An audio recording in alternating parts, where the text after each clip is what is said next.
Eto yung salamin na ginagamit ng mga taong malalabo na yung mata sa malapitan. Para kay Ma'am Helen na naghahanap ng 275 na grado, ma'am, available sa ganitong design.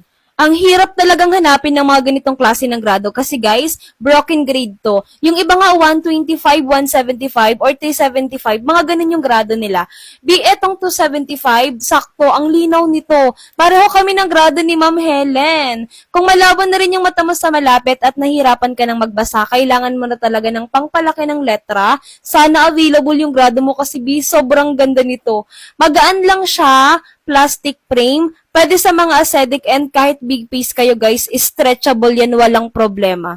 Halatang matibay yung salamin mga sisi ko ha, and ang gaganda ng pagkaka-frame niya. Lens materials nga pala nito ay glass type, hindi katulad ng iba na plastic lang. Legit na may grado and mga sisi ko eto pa, may anti-red to. Kung katulad ko kayo na nahihilo, lumalabo yung mata or madalas sumasakit ang ulo kaka-cellphone, napakaganda magkaroon tayo nito kasi hindi ito tinatagusan ng radiation. Pwede siya sa babae and sa lalaki. Ang dami kasing frame na available and ang daming grado na available. Bibigyan ka na ng case and wiper ng seller once na nag-check out ka. Kung gusto mo rin to be 100 plus lang to, nasa basket ko na.